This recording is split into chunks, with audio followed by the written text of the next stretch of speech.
Hi, I'm Estelle Meiring, Director at Paragon Architects. I've been with Paragon for about 15 years, in the industry for about 18, and over that time I've had the opportunity to be involved in a very wide range of architectural projects. Today I'd like to chat to you about healthy buildings.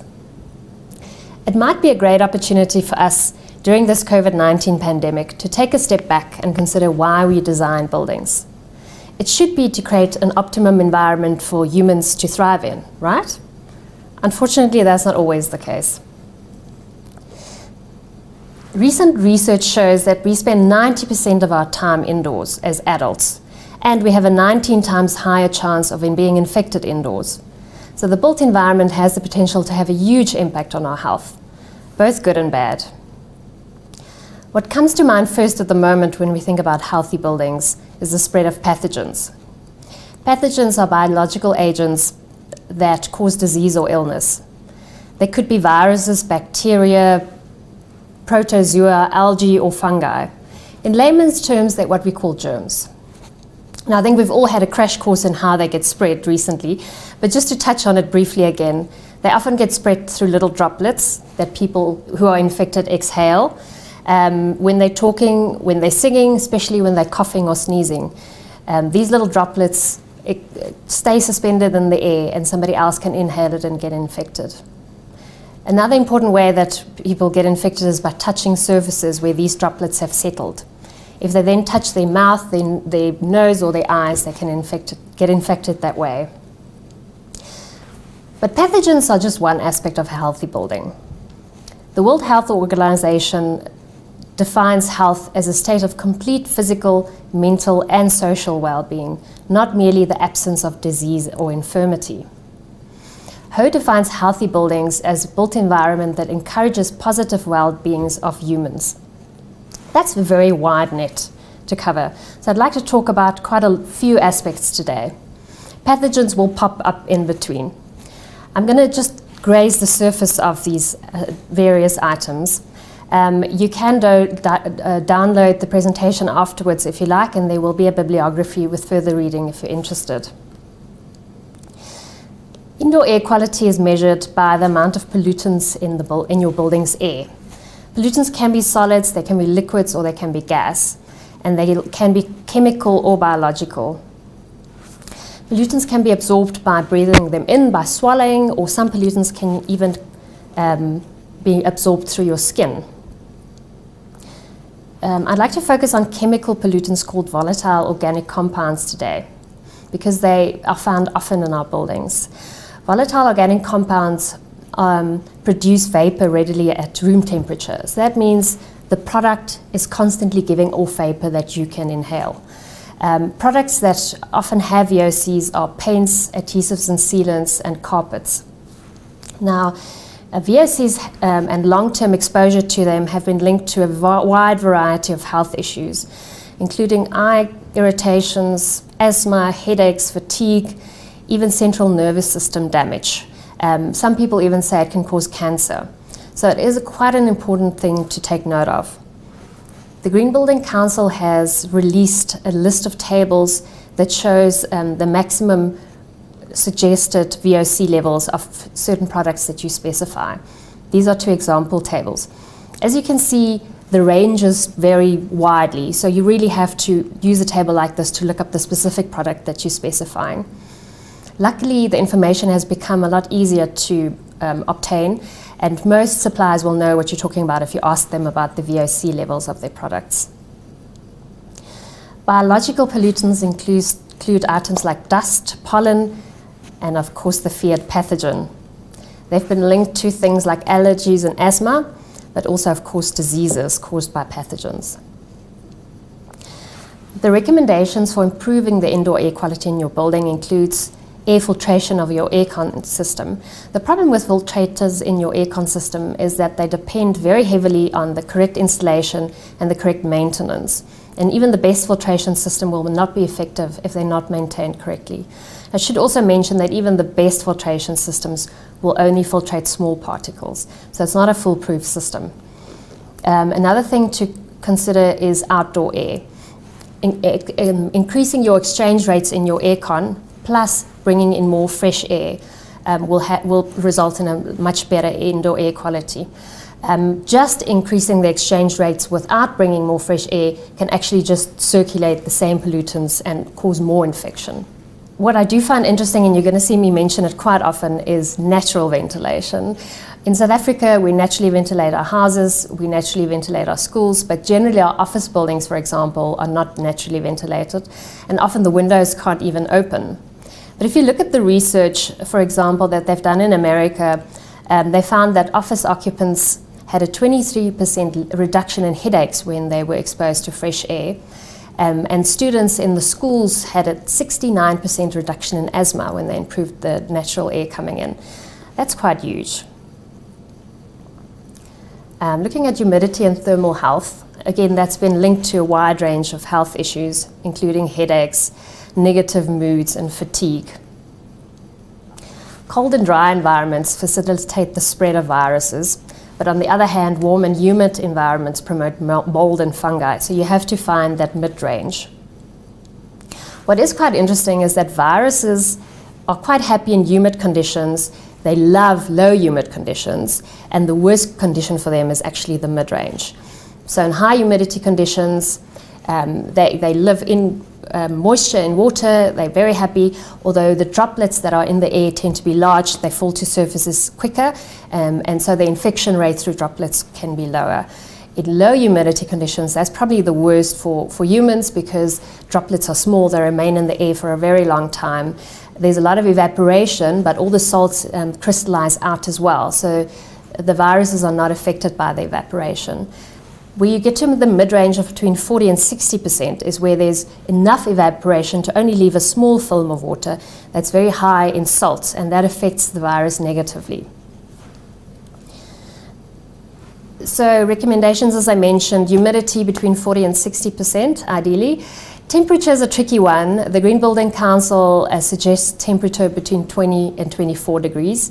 But we know now that men and women experience temperatures quite differently, and even different ethnic groups.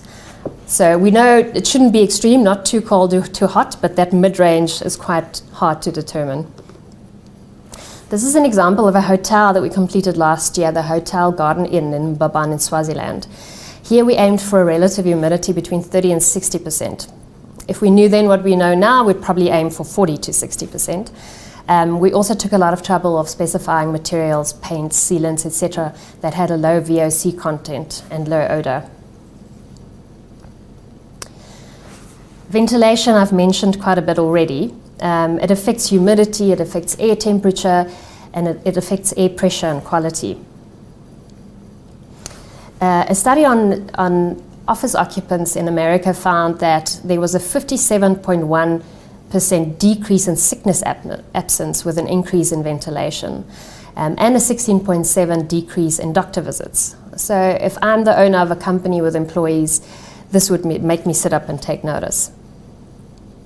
Ventilation is important because it gets rid of the indoor air pollutants. These pollutants can be from materials like VOCs that we spoke about, can be also carbon dioxide from occupants. What is quite interesting is if you are ventilating with natural air from the outside, you're also bringing the microbes that's in that outside air into your building. And though that might not sound ideal, it's a bit like taking probiotics. You need the good bacteria and you need the good microbes because it creates more competition for the pathogens. You ideally want that mix.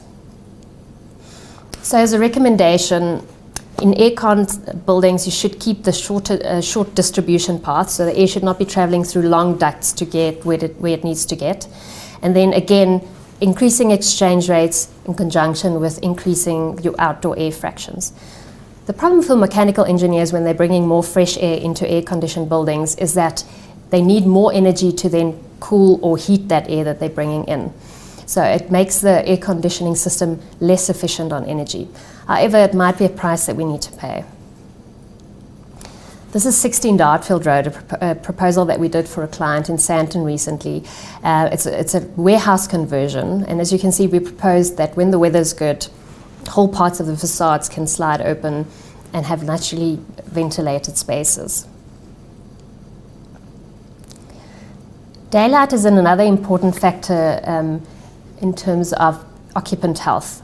The circadian system, that's our 24-hour biological clock, tells us when to be sleepy, when to go to sleep, when to be awake and alert. If your body is not exposed to enough that natural daylight, that circadian rhythm can get confused, and you might struggle to sleep during the night and you might struggle to be awake during the day. So really important for us. Research has shown that student test scores of pupils that were taught in naturally lit classrooms improved quite a lot. And also what's quite interesting is in hospitals, they found that the length of stay of patients decreased between 26 and 41% when patients stayed in naturally lit rooms versus artificially lit rooms. It's quite a big difference. Also, what's lovely about daylight is it kills some of the microbes in the air and in dust. So a study on residential spaces found that dust in very dark spaces had a microbiome very similar to human bodies. In other words, it carried a lot of potential pathogens, where dust in naturally lit spaces had a lot less. Also, of course, we need sun to produce vitamin D in our bodies. Now, if you read about this, the list is very long of the benefits to human bodies, and there's a lot of research going on at the moment about COVID-19, treating patients who already have the illness and also helping to prevent the illness with vitamin D. Just 3 of the benefits are that it lowers viral replication rate, it reduces inflammation, and it aids in immunity.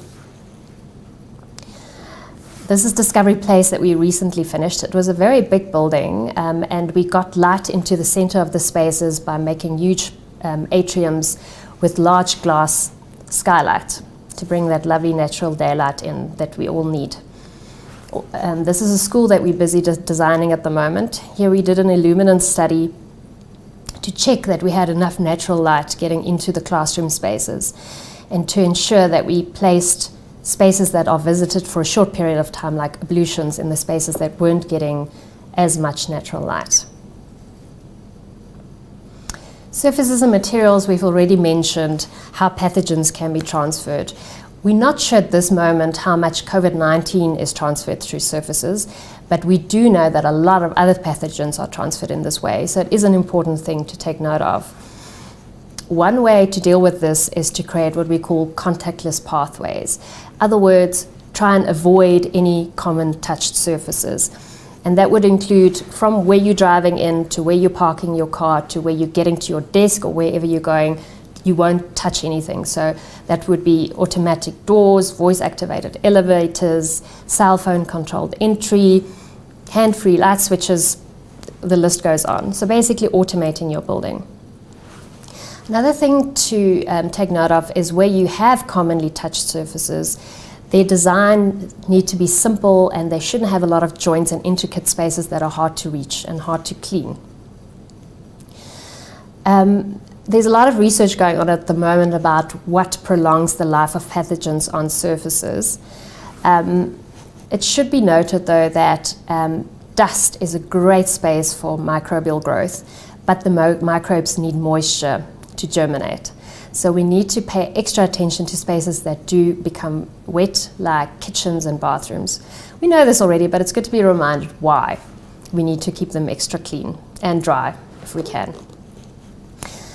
We've all seen these graphs of COVID-19 and how long the lifespan is on different surfaces. The truth is the findings differ quite a lot. And even if you look at this graph, the dark blue bar and the light blue bar are variations of the same material but different types of material. So if you look at paper at the bottom, paper can have almost no lifespan or a very long lifespan depending on the type of paper used. What is quite interesting is that copper is a natural antimicrobe and the virus lives very shortly on that. That might be why a lot of door handles were made from copper previously. There are also a lot of products out in the market now that's got antimicrobial properties. These contain toxic substances that kill, let's say, most organisms that come in contact with it. Now that might sound like the ideal solution. The problem with it is that it acts a lot like VOC. So vapor comes off it. It doesn't only kill what's touching it, it also kills what's in the area and it kills everything. So again, we're faced with the hygiene hypothesis, where you're killing off all the good microbes as well. And we've all heard they say that an increase in hygiene also means an increase in autoimmune conditions. So we need to ensure that we're keeping that balance. I would say some of these products are great for specific applications like hospitals, but I wouldn't try and now specify that for all our other buildings. Something that is quite exciting that companies are looking into now is what the surface of an object looks like and how that can prevent pathogens from staying on it. There's a company called Sharklet, for example, that are doing research on surfaces. They've looked at shark skins and how shark skin denticles prevent bacteria from attaching and colonizing on it. And they've mimicked that in micro sizes with surfaces that they now provide as films, for example. I think that's a much healthier way to deal with pathogens rather than including toxins. Connection to nature is something that's quite close to my heart. Saloma said, as our human-to-human connection is altered through the new norm of social distancing, humankind may start to return back to its human nature connection. I think we've all noticed, especially at the beginning of the lockdowns, how we craved that interaction with nature. Now, there's a wide study, lots of studies have been done on it about how important the connection and interaction with nature is. And this doesn't have to mean a walk in a forest. It could actually just be as little as having a window that looks out onto a tree. The benefits are huge. I've just listed a few of them. It reduces stress, it lowers blood pressure, it reduces headaches, faster learning, improved concentration span, engaged learning, increased productivity. Go and read up on it. The benefits are very long and it's been proved. Also, a study in Finland found that people who lived close to green spaces had a wider variety of microbes on their skin and they had less skin allergies. Again, it's bringing those healthy variety of microbes into the space. So I guess what I'm trying to say is a connection and physical access to nature is not only an aesthetic benefit in buildings, it's actually a vital building block for a healthy building. I think from personal experience, I can say that when budgets are under pressure, often the first thing that gets cut is the landscape budget. If we understand this as an important aspect of any healthy building, maybe we'll consider how we spend our money wiser. This is Ibalo World Head Office in Isando, where we've incorporated planting into the exhibition space. And again, this is Torah Academy, where we're bringing in planting in between the classes. Again, it doesn't have to be a high-tech solution. It's just about having that contact with physical nature and plants. Lastly, I'd like to chat about spatial organizations. We've touched a lot now on the physical aspects, and specifically in office buildings. So just going back to the definition of health. The World Health Organization said in 1946, health is a state of complete physical, mental, and social well-being, and not merely the absence of disease or infirmity. They added to that in 1986 to say that health is a state of well-being and the capability to function in the face of changing circumstances. Don't we all need a lot of health at the moment? I guess what I'm trying to say is I would be amiss if I didn't touch on the mental and social aspects of health as well. So on the one hand of the scale, we know that social isolation has made an increase worldwide in anxiety and depression.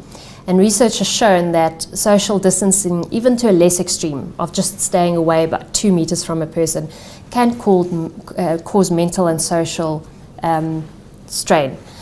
On the other hand, we know that more contact with people also means the potential for more pathogens to be transferred. So how do we find a balance? I suggest that you start by looking at 3 things in your building: the population density, the circulation, and the shared social spaces. The last decade, we've seen a massive increase in densities in office buildings. We had the standard size of tables decrease and decrease time and again, and we've seen densities as dense as 4 square meters per person. Now, to just give you an idea, the National Building Regulations assumes a density of 1 person per 15 square meters. So 4 is quite extreme. In my personal opinion, something was bound to give. We need to reconsider this and reverse the process a bit to give more space in our environments. If you look at a typical boardroom space, for example, where you were able to fit 10 people in it before, you might now only be able to fit 6, so that you can provide more space to move and space between people. Or possibly even more ideal is to provide a little writing desk for each person with their chair, but then you might only be able to fit 4 people in. Circulation is another item to consider. We need to provide movement paths that are wide enough so that people don't have to squeeze past each other. If you don't have the space for a wide enough pathway, you could consider one-way movement in some of the spaces. Vertical circulation is another thing to keep in mind. I'm predicting that we're going to see a lot more circulation stairs coming up in buildings in the future. It's such a much nicer way to circulate anyway. It's much more open, it's ventilated, it's more social as well. This is a stair that we designed for 39 Commerce Crescent that was recently completed. And we've made it a feature in the atrium, and people use it because it's much nicer than using a crowded lift space. The important thing is just it shouldn't be a dark and dingy stair, a fire stair somewhere in the back corner. Lastly, I want to touch on social spaces. So what will make office buildings relevant in future? Are they still relevant? We all know that many people can work remotely. They don't need office spaces to be productive. So why do we need them? We've looked at research, and we've also done a survey in our own office. And the answers were very similar. People say they want to return to the office, even if it's part-time, because they want to be with people, they want to collaborate, they want to socialize, they want to have a sense of community. And that's the thing that distance working can never give you. And that, if you design around that, that's what's going to make your office relevant in future. This is a recent design that we did for a client. It's a refurb. They asked us to design a small office space, a shared meeting room space, and to look at refurbing their courtyard. We implemented these items in the office space, so we've got very little desks. We've kind of have 3 desks where people can sit and work. Most of the space is taken up by collaborative social spaces. As you can see, the chairs in front here, they're kind of occasional chairs spread further apart. They're not boardroom chairs. So you're using the furniture to create that social distancing and to avoid contact with communal surfaces. Also, the tables that you can see further back in that active collaboration space there, the idea is to have a single chair with a table that's only used by you while you're sitting there, and you're not sharing the spaces. Even the little boardroom that we've incorporated is not fully enclosed, and it's a little bit bigger, so people have space to move. The shared meeting room spaces, of the 7 spaces we've incorporated, only 2 of them have traditional boardroom tables that are shared. And these also have less chairs than normal. Most of the other spaces, as we've shown in the previous slide, have occasional chairs, they're informal, and the idea is to use furniture to create that social distancing. Also very important is we've suggested to the client that they cordon off a portion of the outside terrace, make it semi-enclosed, and use that as meeting room spaces. I'm predicting we're going to see a lot more outdoor meeting room spaces when the weather allows. It's got the natural ventilation, it's got the lovely natural light, we've incorporated some planting. Why would you not rather sit there? And then lastly, they've asked us to look at what we could do with the courtyard. This is a multi-tenant building, and we said this is the perfect opportunity to create a heart, a social heart for the building. You can have the tenants of the different companies coming out to this space. They can mingle, they can create a community, they can share ideas. It's in a safe, open environment, natural ventilation, daylight, and a connection with nature all brought together. Also, we've incorporated an outside kitchen space, again, to bring that communal feel out, but have it in a kind of safe environment. Lastly, I guess what I want to say is you need to consider all the physical aspects, but you also need to consider that you need to fulfill the innate human need for connection, for a shared sense of purpose, and for community in your spaces. But you can do that while maintaining social distancing and avoiding shared surfaces. That's all from me. Thanks. We can now go to question and answers. Do you see a rise in cost for all of this? I think we will in some things, like electricity demand might go up because your aircon system will change. But I think on the other hand, there are a lot of low technology solutions like incorporating openable windows that doesn't cost more. So I think you can get far without increasing costs, probably. Another question coming through. What are some of the immediate changes that we can make in our office spaces? Well, I think we've already said that we need to reduce population density, and we are seeing that. So a lot of people are working remotely. So if you have a current office space, I would say come up with a roster of having people work remotely some of the time and coming in some of the time so that you reduce that density. Look at your circulation spaces, make sure that they're wide enough, and if they're not, maybe incorporate kind of some one-way movement. That's something that you can do kind of immediately.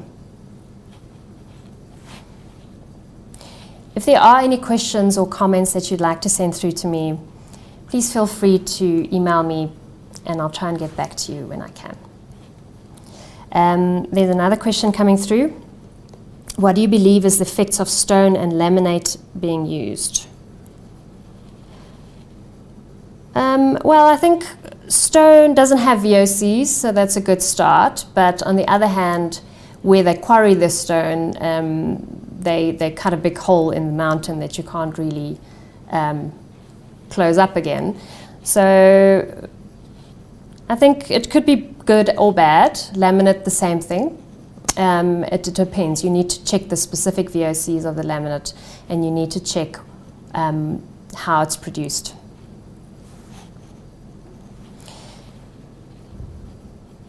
Is there a way to defog an environment like they do in an aircraft? Of course there's a way. Whether we need it in South Africa, I'm not sure. Unfortunately, I don't know enough about it to really give a good comment on that. But if you like, you can send me the question and I'll look into it. I think that's enough questions for now. Like I said, please email me if you have further questions or even comments. I'd love to carry on with the conversation. Thanks for joining me today. Bye.